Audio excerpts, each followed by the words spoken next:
Peter Tladi, you're the owner of Team Music, man. Give us a sense of your early years and how you got into to be one of the lead pioneers of Joy of Jazz in South Africa. In fact, of jazz music in South Africa. Maybe you'll have to start by writing a book first. Yes. You write a book. No,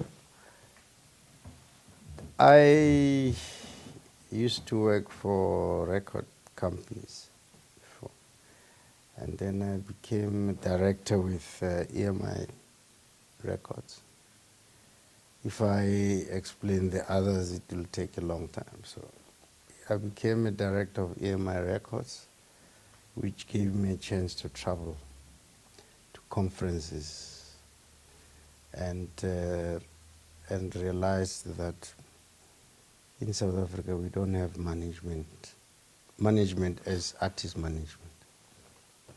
So what I used to do at EMI used to be a manager, a record company executive and all that, a manager without being paid, because I had to help my artists with promoters, and the promoters will call me and book the artist, and I will do and help them. The artists didn't know how to read those contracts. So it was a double job. So when my contract came to an end, I think I had a 3-year contract. I then said, I'm not renewing my contract because I want to start an artist management company. Hey, and you know, the EMI was so scared, they thought, hey, this guy is going to steal all our artists. He's going to open a record company. I said, no. So they then suggested that we start a joint venture. I can run my artist management company, but we should have a joint venture. They were very clever. But I thought as well, oh, that's cool because I've got a very good backing. So that's how Team Music Man started. The first artist that I had was Sipho Hotsticks Mabuse. That was my first artist. And then from there it was Rebecca, Malupe, you know, then it was a lot. I managed a lot of artists. Team Music Man grew up, and then Hugh Masekela came in, Abdullah Ibrahim, you know, they kept lining them up. And then I was Mira Makeba running boy in South Africa. She would just phone to say, hey, you go there, you go, I need this, I need this. So that's how she became my very close mother. But then that's how Team Music Man was started. Now, you would want to know why Team Music Man, because the T stands for Tladi Music. But during those days when you came with a funny African name like Tladi, you know, you would never see the look, the support that you need. So Team Music Man sounded nice. It sounded very white. Tladi Music Management. So Team Music Man. Yeah. So that's how it came about. So that's how Team Music Man started. And I'm sure you want to know, how did it come to Joy of Jazz?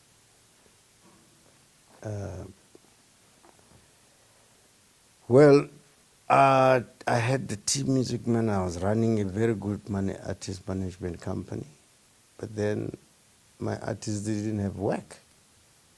So then I decided, let me start my own shows and make sure my artists are working. So that's how then I started doing shows all over the country. But then Hugh Masekela became the deputy CEO at State Theatre. And the first person he called was me and said, hey, I want black people walking into that venue. It's too it's too pale. Everybody's white coming there. So then then he employed T Music Band to do, shows and other artistic things that are more black. That's how the Joy of Jazz started. And so Joy of Jazz started in the Rendezvous. Rendezvous, is it called Rendezvous at the State Theatre? And the board was very much against it. But Masekela with Alan Joseph, who was the CEO, were very persuasive. So they gave me a chance to do the jazz. I said, jazz would work. And they said, no, it won't work. In the Rendezvous, the first Joy of Jazz in the Rendezvous was full for a week. They couldn't believe it. For a week, that place was full. We had top artists there. Mike Mahali Mele, those old artists, the Jazz Clan, the Jazz Ministers, and all for the whole week, from Tuesday to Saturday. So the following year, they said, okay, we can give you the drama as well, the drama theater. I said, fine. Then I picked up the standards, and I had, I think it was Brahu and Miriam, yeah. And the drama theater was packed to capacity, and the Rendezvous was packed. Then the following year, the third year, the last year, they said, no, take the opera as well. I did, and then we filled it up. We filled it up, and then Ngubani, is it Ngubani? Ngubani, remember the one of the ministers? Ben Ngubani. Ben Ngubani. Dr. Ben Ngubani. Mothballed the theater. And then the idea of Joy of Jazz was about to be buried. And then Standard Bank came on board then and said, no, we don't have to bury it. Johannesburg is there, we'll support you. And the city of Joburg came as well and said, no, let's go. That's how we ended up in downtown. So at the early stage, you discovered that it's important for musicians to be managed. Why did you take up that particular struggle? I saw it not as a struggle as such. It was a struggle, but at the same time a business opportunity. Because when I traveled, I saw, especially Americans, I saw how artists were being managed and how their managers were all almost like their partners. And I said, no, am I going to go on working for EMI until, you know that spirit, that young spirit of a black guy who wants to run his own business has always been there. Every time you walk into EMI, you see your boss, your white boss, saying, hey, well done, the sales are good today. You say, sure, he's okay, I'm doing well. And then, hey, you're promoted today, because I came there as a manager, and then I'm telling you, by the time I left, I was the director of the company. So I was the director of CCP Records. You remember CCP Records, yeah. So I saw an opportunity, and that's why I started Team. I saw a business opportunity, and also how to develop the artists themselves, because they were struggling. There were no black artist managers there. There were quite a number of white artist managers, but they were managing their own, So I saw an opportunity. So who influenced you at a young age to want to take up difficult issues? Because managing artists at the time must have been quite a difficult task. So clearly you had a couple of what I call a toolbox of ideas but also how people have influenced you over the years. Who are the key people that influenced you as a young person? There's a guy called Clive Hardwick who was my partner. We both started actually started a company called Bula Music, if you remember. But that was after I started T Music. Clive was very important in my influencing me, and also, if you remember, Brakolo Ilbona, yeah, people like those, and Masikela, and you Masikela. I can name a string of those. Yeah. What stands out in their influence? What are the things that they influenced you on specifically? Together, all of them together. All of them together, they recognized I think my honesty in running the businesses, the way I was running their businesses, and the way my marketing skills, because they recognized that, hey, he is a good marketer. I must give that honors to a company called RPM Records. That's where I went in, and I used to go into marketing meetings at EMI Records and sit there, and a township boy, and all I could hear was this English that I didn't understand. But this one I didn't learn at school. They were just talking marketing, this, what marketing, that, 4Ps, and I said, I enrolled silently at a marketing college. I started with Tamelin, I think, and it was executive education. And then when I was at executive education, doing sales and sales management, my boss recognized something in the meetings that Peter was now getting in and asking people and suggesting things, in a more marketing way. What's happening? Because he used to come and sit and say nothing. So he called me in his office and said, "What happened? So you mean you've learned? We've taught you so fast?" So I told him, "No, I've been attending, college for about 2 years, Eden College, executive management and Eden College." And then he said, "So you've been paying it for yourself?" I said, "Yes." So he said, "From today, we will pay everything that you've paid before." And the company took me to school until I got my diplomas and all that. And he's still around, that guy. He's in Tennessee, Alabama, not Tennessee. He's in Alabama. He manages artists. Paul Zamek. I don't know if you heard of Paul Zamek. Yeah, that's the guy. He said, "No, we pay for you. This is great."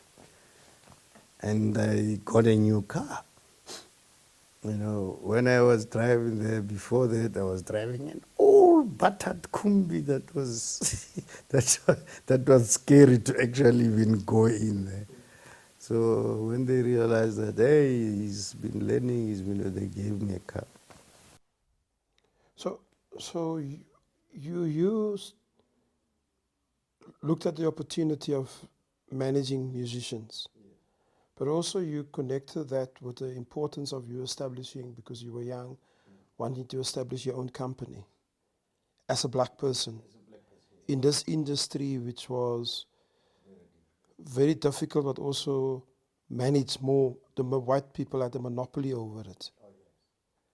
How did you manage that interaction of a difficult situation to do this relationship management with musicians, which were in most instances contracted by these white companies, and then simultaneously establish your own company?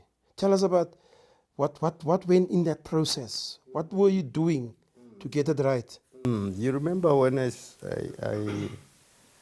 when I started, I said the people that you said encouraged me recognize the honesty and the market orientated energy that I had. And that's what happens even with the white people. I don't know what I did to them, but I used to have quite a number of those white people. I made sure that I learn as much as possible from them, from the people I worked with at RPM Records, from EMI Records, and I ended up being one of, I think even today, you'll see that a lot of white people come way off with me as a friend and as a colleague in the industry. I think, Danny, my main thing was the honesty and the maybe straight, what do you call it? Talking straight to them. I used to talk straight to them, not to talk to them like some black guy to a white guy. No. Probably that's why they respected me. Yeah, because I got so much support when I started Team Music Man,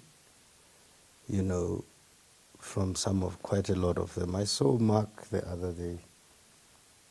He's a lawyer. He was. Who's Mark? Mark who? Mark. Mark is a business, is a showbiz lawyer.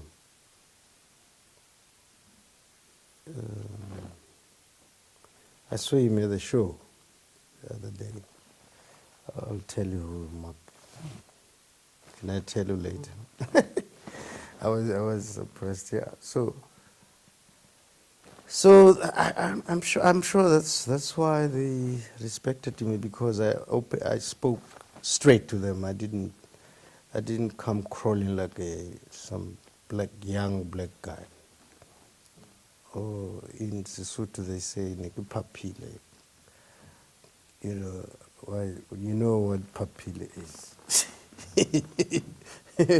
So, I wouldn't really say, hey, no. I never did that. Why not? A person had to, because I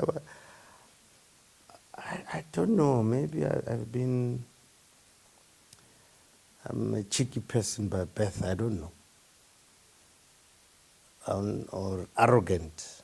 I think arrogant would be the name. But with facts, I've always faced people with facts. That's why when I was still at school, I used to do piece jobs at a company called, what was it? African Cables, at home. And I used to be fired every week because I would beat a white person. You see, the technical guys, they used to be very naughty. When we pass, they would pass remarks, and I would just stand back, go beat the guy up, and I would get fired. So quite a number of them. I did quite a number of times, and the black guys, they used to like me. So, but then I didn't have a job. Yeah. I waited until the schools opened, yeah. So what were those comments that was made when did those comments? During those days. Tell us about those days. What days are you talking about? What was it, around the early 70s? Yeah? Late 70s or early, yeah. Because I was still at Wilberforce. Yeah. So, those are apartheid days where, those young white boys, if you pass with a loaf bread, say, hey, they would use the K word. They used to like, because nobody will touch them. That's their father's company. I wouldn't stand for shit. I would go back and move. So maybe that arrogance, I grew up with it. And And probably reading a lot of books. That's what happened. That's what helped me as well. But So, I'm not, for those listening to you during this interview when we broadcast it, you as a young man, you walk past the cable workers. African cables, yeah. Yeah, when you work for this company, and they would call you a kafir. No, they'd call us, yeah. The whole group of kafirs. Or sometimes pass some silly words. Derogatory in Afrikaans, remarks. Yeah. And your response was you then took it upon yourself to address the situation. Yeah. How did your friends deal with that? You know how the guys are. They will just shout, yeah, Murale Peter, yeah. I would grab the one who said that. And then I'll be called to HR to say, humble. So did HR give you a chance, your HR department give you a chance to explain what has happened? Yeah, they did. But then nobody allows you to fight the white man in those companies during those days. Especially as a temp who is still at school. So, yeah. So, also during that time, your father collected lots of vinyl, music vinyls for the family. How did that came about, and how did that influence you? Well, that's he, like you say, he bought those vinyls that broke. He collected every Friday. He would bring a record. Every Friday he'd bring a record. You know, every Friday he'll bring a record. And I was playing with it. You know, what did you call the gramophone? Yes. Yeah, I had to do that. Yeah. Yeah, I would be told, hey, Peter, play that. So why did I put the little needle there? And that's how I mean, probably that's how I like music. I don't know, maybe that's what the influence. How did you manage when you wind up the vinyl and something went wrong with the vinyl? How did you, because then your father would have obviously asked you to sort something out. No. When the vinyl, then you put the record first, and then you put the needle, and then you give it speed so that when it starts playing, it just plays forever. Yeah. So when the needles, those little needles used to get finished too quickly, so you have to put another needle. So what did that teach you? Mm-hmm. What did that teach you? Music. And the vinyl and the needle, what did the needle teach you? I must be honest, I didn't know what it taught me. Were But you, I learned from what was playing on that. You know. didn't the vinyl That's push, why. didn't the every time fixing of the vinyl get on your nerves? No. It was an acceptable practice during those days. Why?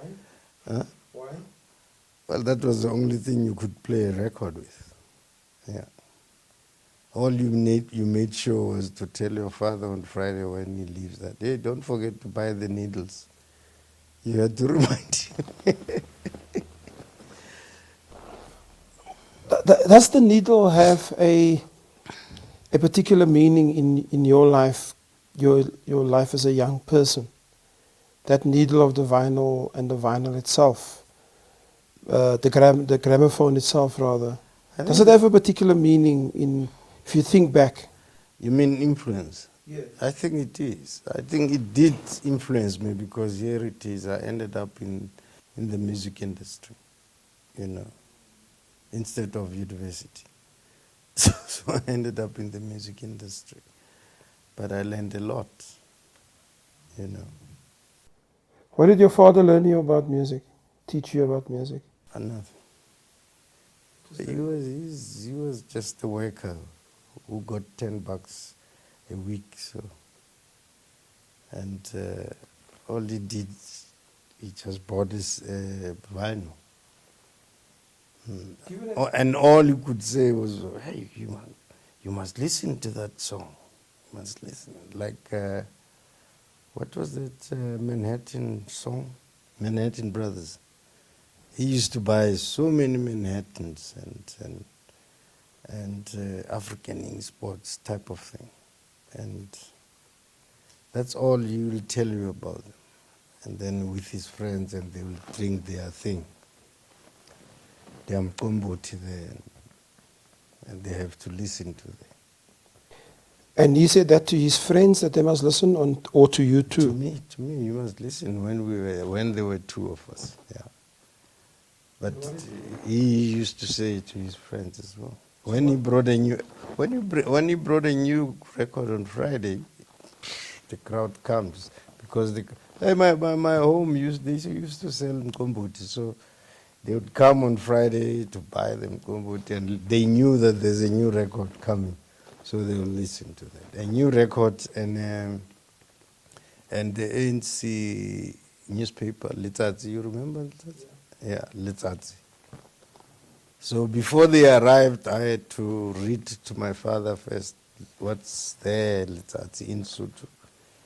And then so that when they come, he can tell them the stories. That, hey, Russia is coming with a bomb under the ground. Yeah, it's going to kill the whites only. So there were two influences during your, as a young person with your father. It's on the one hand, quite a huge influence in terms of music with regard to listening to regular records on a Friday, new ones, and even instructing you to listen. And then the other was the newspaper, the ANC newsletter. What did that mean for you at the time? All it means is that there's somebody called Mandela. And hey, they will always talk about Mandela. Mandela is now in Russia. Mandela is gone to the Chinese. You'll just read for them. It didn't mean anything then, for me. All I was in a hurry was to go and play, finish and go and play. Tell me, there seems to be quite an importance for you. You're giving a new importance rather to music. From the time that you started with EMI to being a manager of musicians to establishing your own T Music Man company. What is the importance of music? Why do you bring this to all South Africans on an annual basis, the big concerts, but also other concerts intermittently? Why do you do that? What does music mean to you? Music, I think when we didn't talk between when I grew up after the thing, between that and how I got to Johannesburg. So there's quite a lot that happened. It will take us a long time. I don't have. Danny, my car is just. Give us a snapshot of it. It was a lot of time. When I was at primary school, I used to be involved in theater, what do you call drama.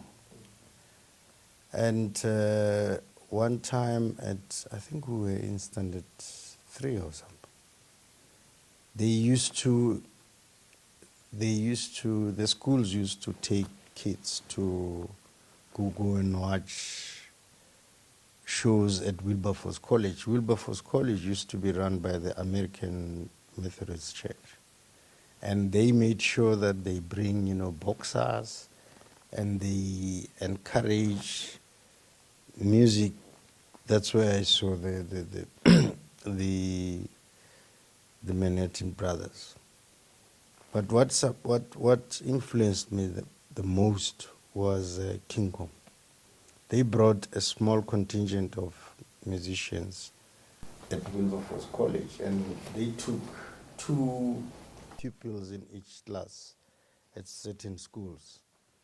And I was one of the, one of the two that was chosen in my class, and we went and watched that. That stuck in my head. That musical stuck in my head. And I remember when I came back, all I could think of was just musical, musical, musical. I even started my own musical at home, at the shops, and at home here. I would get guys to try and do it ourselves. And then I ended up having formed a close harmony group. You see, that influence from my father from way back kept creeping in. I put together a close harmony group of 4 guys, and we were helped by one of the teachers who was my teacher. He was not my teacher, actually. He taught at our school. Deres, he used to play guitar, and then he played for us. And but that performance of King Kong was such an influence for me. I couldn't forget it. That's why I did. And also the Bogart brothers. If you've heard of the Bogart brothers, yeah, came from Alexander, but they were powerful then. Even though they were playing the bass with the Choco T box. You know Choco T box? Yeah, they used to play the bass with that in the shops. The company, what was it called? The company that used to use them, Gold Cross. You know Gold Cross? The milk that we used to do, condensed milk, yeah. So the Bogart brothers used to do that. That's another thing. And then at home also, on Sundays in Everton, all over Everton there were traditional music being played. There was soca, there was the Pedis, there was the Shangans. At home, at my home, there were Sutus who used to have not close harmonic groups like Black Mambazo. On Sundays they used to come and sing, the Sutus in their white trousers and blue jackets. And they used to sing, and then the Pedis, the Shangans, and I used to attend all those. I don't know why, but I used to attend. I liked the music. So those were things that were happening. I mean, musically to me, it was all influences happening.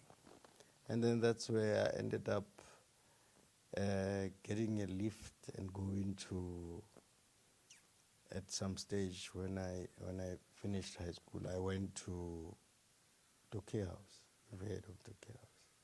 And joined African Music and Drama Association to study music. So during the study of music at Toke House, there was a theater group downstairs called Phoenix Players. So when I was not doing lessons upstairs, I used to go and do part-time work for the theater groups, take posters and put them there. Sipos Pamla used to be my main person because he used to run Miss Soweto. Miss Soweto comes from Sydney's Pamla. You remember the poet? Yeah, so I used to help him with posters and all that. And down there, Phoenix recognized my abilities as a marketer because I used to do a lot of things. And they then appointed me to be deputy administrator at some point. I think it was during there's a play called The Question, which was Sam Williams and Eugene Matonsela's play. I used to be a dancer there. Yeah, a dancer. And Victor Antonio was playing the bass. Victor Antonio was playing the bass. I was the dancer. And then they recognized me there. and made me a PRO, and then, but I remember I ended up as a deputy administrator. Gideon Kapiwa, a great man. He liked me, and he took me to be a PRO. So when I was not going to classes, I was with Kapiwa. But I went to grade 4 because they gave me a lot of work. But one of the things, the saddest things that, when you are young, you are silly. The saddest thing was sometimes I didn't have money to go back home. And instead of pride, I think it's pride, like arrogance. Instead of going to Bragid to say, hey, I get Mitchell, I would go to, you see Faraday Station?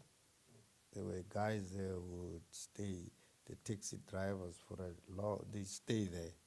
They sleep there, I would stay there and sleep there. When I feel sleeping, I sleep in the toilet. So Bragidon once said, no, man, Peter, you were wearing these things day before yesterday, even yesterday. What's happening? These things means your same clothes. Yeah, same clothes, because there was, we were watching just on the thing, and on the taps, it was easy to wash your feet. So I said, why Brigid? He said, I don't have clothes. He said, no, you're lying. What's happening?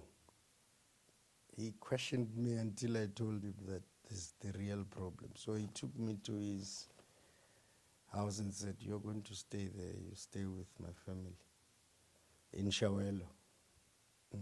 It's quite fun. It's the same street as Jane. I think it was about 4 or 5 houses where Jane's home was.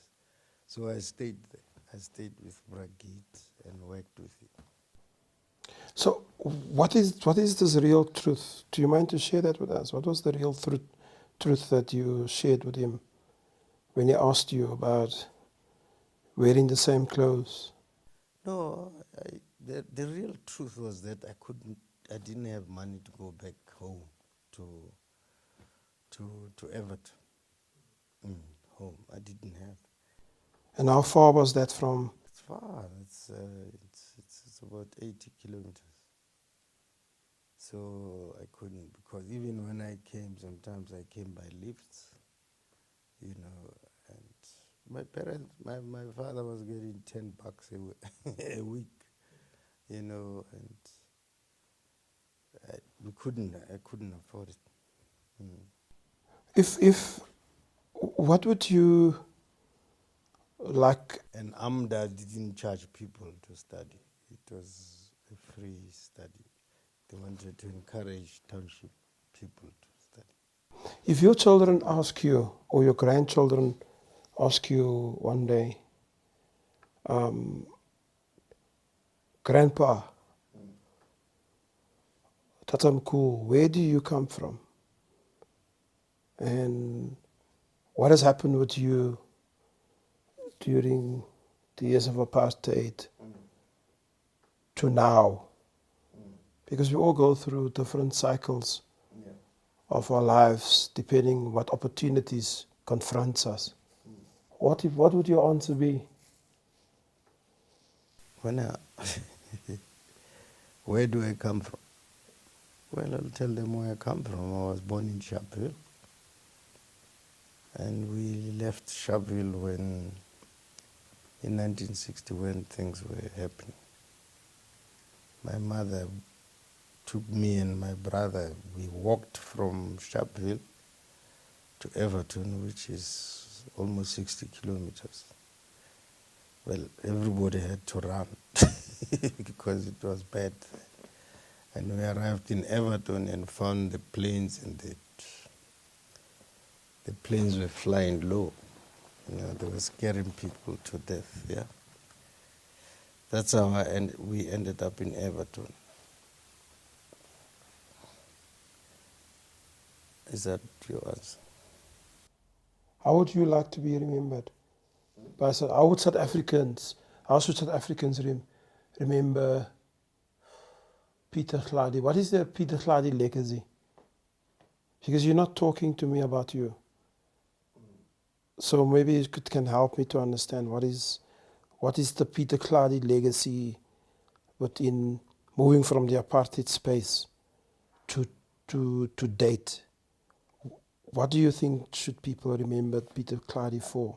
I think the tenacity and and the struggle to move in a difficult situation, the arrogance of saying I want to be what I wanted to be until I reached what I wanted to be. I don't know. And what is that? Until you reached to what you wanted to be. Yeah. What is that? That's the arrogance I told you. But you never come across as an arrogant person. Why do you use that phrase every time when I speak to you? I don't know, Peter. Arrogant. At that time, you asked me about when I was young and I Yeah. was arrogant. But now I'm an older citizen who has come down. What has made you come down? What has made you come down? Age. Age and experience. I have experienced life more than enough, so you come down. Isn't it difficult, very difficult for a person to run his own company, startup, run and maintain his own company in circumstances where we're still struggling with the restructuring of the South African economy, where the majority of ownership is still very skewed? Aren't you experiencing those You're talking about now or before when I started? now? Well, those experiences are still there, but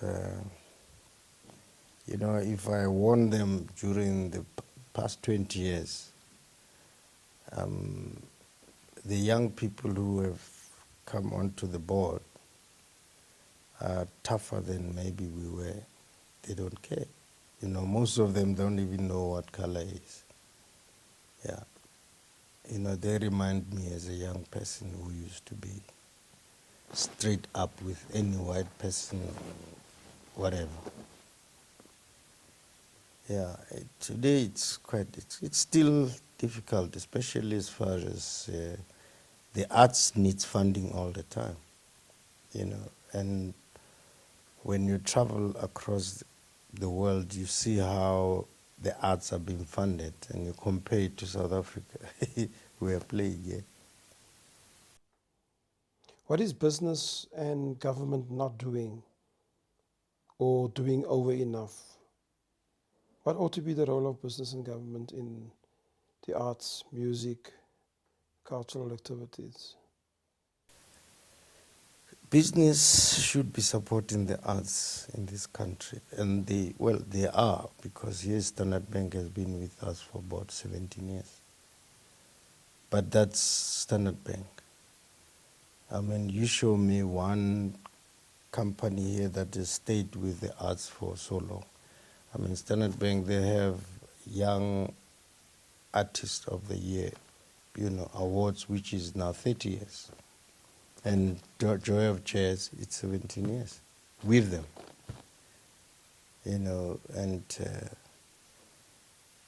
But at least our government, with the help of the French, I don't know how they do, but the French, I think they taught us that you need to have an arts and culture department. I think that's where they learned. They are trying their level best, but the allocation of funds is not cool, because as far as South Africans are concerned, the arts, it's where you go and enjoy yourself. It hasn't been taken as a serious business and other opportunities type of thing.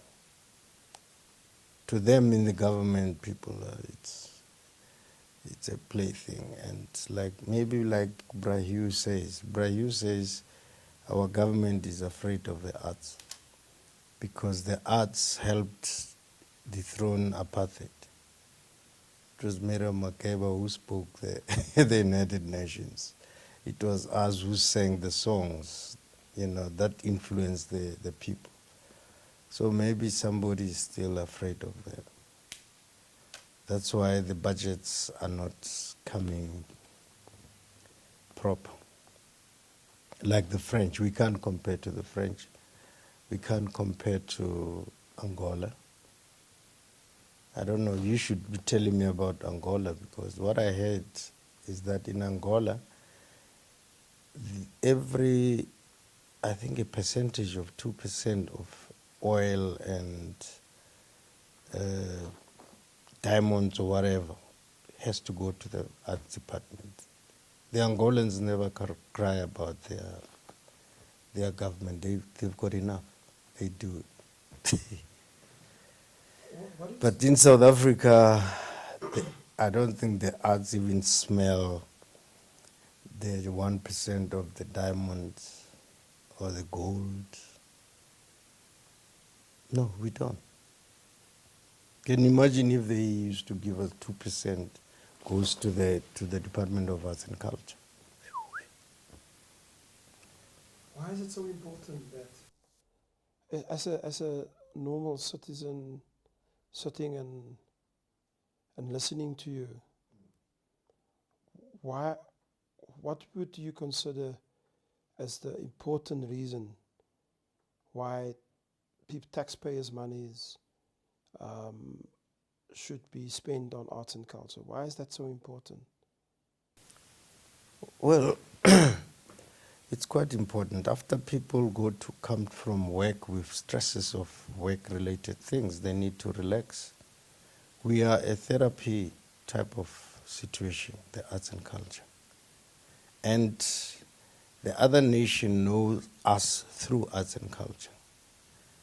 We know them through arts and culture as well.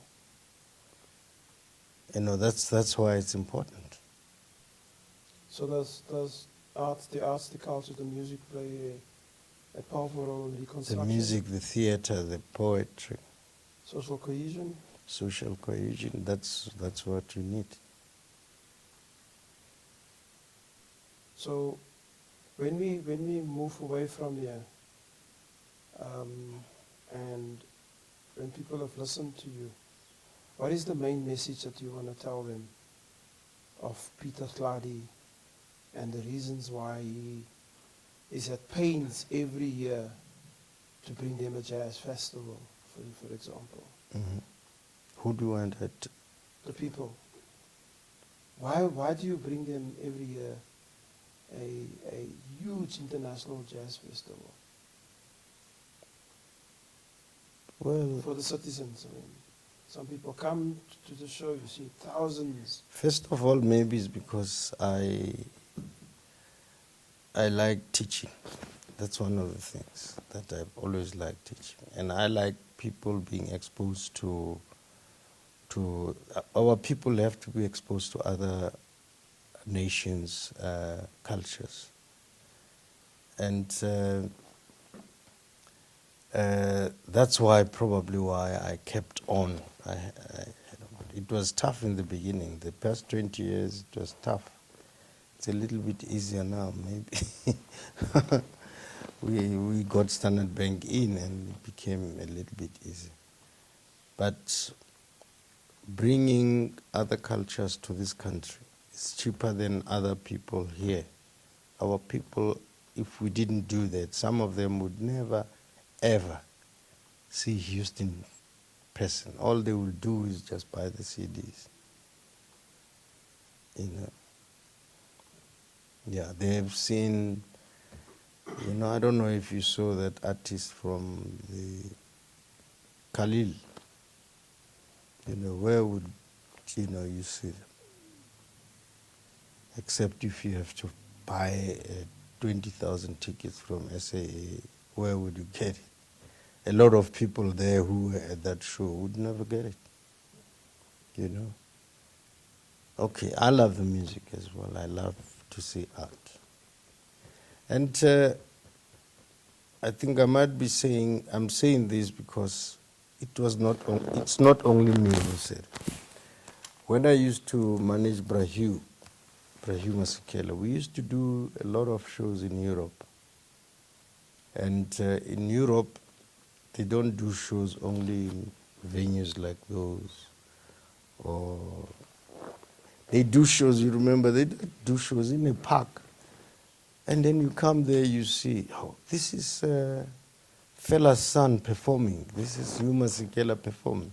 And there's nobody's been charged, nobody's getting anything, but there's a show going on. And I went and asked the promoter, oh, why don't you charge? Why do you do these festivals for free? He says that's our job. That's why these people elected us, so that we can bring the other cultures from the other worlds to come and see, to come and experience, you know. And he did say, most of these people, do you think they will afford to come to Johannesburg to watch Black Mambazo? No, we bring Black Mambazo to them. Over the last 20 years, because the 20th Joy of Jazz is coming next year. So if you calculate from when you've started with this particular festival, how many people would have come through over the last 20 years? Would you guess? What's your guesstimate there? And by the time when we left the State Theatre, we could only fill the rendezvous, which was 300 people. And then the drama was 600 people. And the opera was 1,200. Did you calculate? So, and 1,500. yeah, but that was full. And then we came to Newtown, and we had our first show there. We had 1,800 people. But by the time we left in 2014, when did you leave? 2014, yeah. We were getting about 25,000 people. Yeah, and we came here, and the highest here we can go is about 26,000. So there's quite a lot of people, and yes, Danny, how do I calculate? That's a lot of people, so you've touched their lives Yeah, in different a ways. lot of people's lives, yeah. How does it make you feel? It makes me feel okay. Especially when people send you messages and say, hey, thanks, do it again for us. You know, especially in South Africa, a lot of people that I bring are the people that sold lots of records in this country. You know, it's only just this year where some of the young musicians that, you know, we don't know much about. You know, the new crop is coming up, but the young people know them more. You know, I was surprised of very young people understanding Kali. I was very surprised. Did Lydia understand Kali? You did? I'm not in your interview.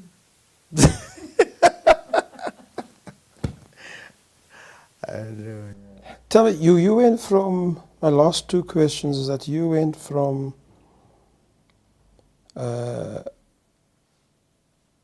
different slogans over the years on as a rallying point for people coming to the jazz, Yeah. but also people not at the jazz. And this year, in 2016, Yeah. you had the slogan, #elevated. Elevated. Why? Elevate your body. That's an idea that came with the marketing company to say people. What did he say? No, man, what was it? Elevate your soul and something like that. Yeah. Come and elevate your soul. That's what we needed to say. Come and elevate your soul and enjoy yourself and cool off, chill. Mm. My last question is that you're already starting to plan at the end, sometimes before the end. But you're starting to plan, from next week you're planning 20 years. 20 years, but also 2017. What goes into that? The first thing, what happens, Danny, during those times are just workshops, and consultations, especially for the 20 years. I'll call you like you've been questioning me as well, I'll question. It's workshops, we consult with the marketing people, the PR people, we consult with the artistic, the legends here.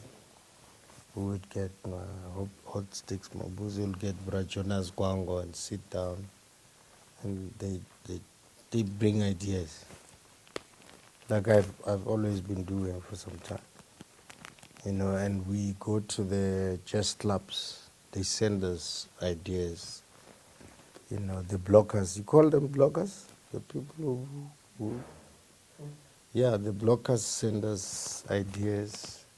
And there's a lot of bloggers who sent us a lot of ideas. But unfortunately, the money doesn't reach the blocking, the suggested bloggers' ideas, which are very good, some of them, I must tell you. If we were in a North Sea jazz, would be okay. But then North Sea jazz is a rich show.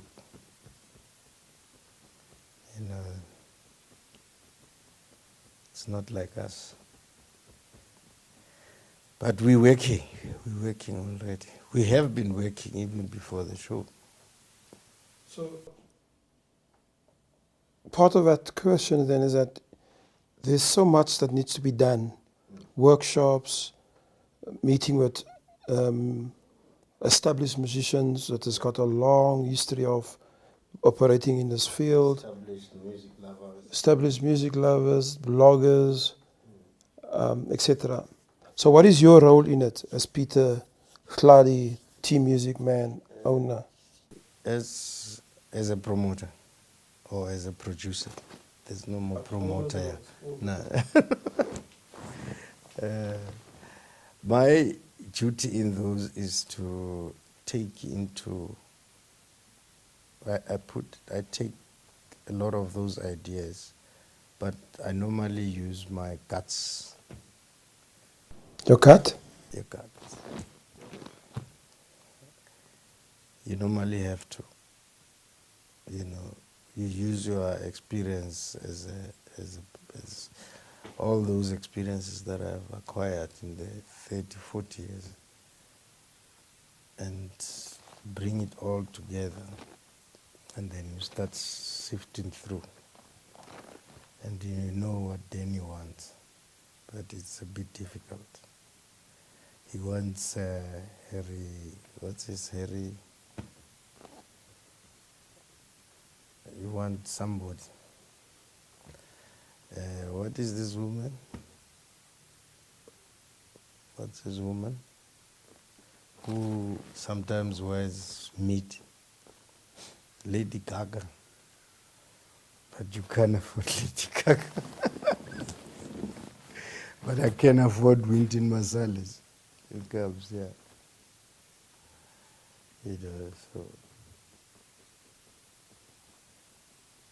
So mine is to oversee the processes and make decisions. That's why they call me executive producer. Because if I fuck up a lot. And and I make sure that I don't. I have to retire having done my job. Well, you can say, but that year he brought rubbish, but I will have retired. I would have retired and I would have given you some of the best musicians around, from around the world. But one of the things that we haven't done, which I think we need to do by next year, is our we haven't actually explored a lot of Asian musicians. It's very few that we've done. I'm sure you're my fan, you know. The only person you know is Sadao Watanabe. Who else? Keiko Matsui. Did you see Keiko Matsui when she was 3 times? Yeah, you see. So we need to have artists from Korea, from North Korea, India. from India. India we've had Trilo Gutru. We've had Trilo Gutru. You remember Trilo Gutru? Yeah. But we haven't had much of Asia and South America. South American countries. So you're thinking about also the BRICS now. I'm thinking of the BRICS. So Brazilians, Russians, Indians, Chinese, and mixed with coming in with South I was protecting Africans. against 2 Russians when they've got lots of gangsters. I'll try and call a group and then it's only a group of Tutsis. I was protecting you guys against the Russians. But now since they're in BRICS, I have to bring them. They've got some very good jazz musicians. Yeah. But companies like Poland, they want to come in. They are fighting to come in. Poland is a musical country. Is it because of the brand? It's because of the brand. And South Africa is also a brand. Yeah, and South Africa as well. So that's the reason. You know, it's unlike before when we started. When we started, I had to run. I would be in a plane the whole year, going to look for groups. Now I don't. They come. Yeah, the modern technology helps. So that's the reason why the brand is so popular. The whole world, you don't know the demands that we get. So just give us one sentence. How has music changed from the 1950s to the 2016? Or to the 21st century going forward? Then when you say the music has changed, because the technology also has changed, has helped to change the music. The music has changed. In the 50s we had music that meant something. And as it continued up to now, some music don't say anything. I'm speaking like an old man. Yeah, I'm speaking like an old man. Maybe it's because my son is a rapper. I can't hear what he's saying. He just rap. I don't know. What are you saying? But something that really changed music is the technology. Let's just be honest. The technology improved the sound and the music. I think the quality.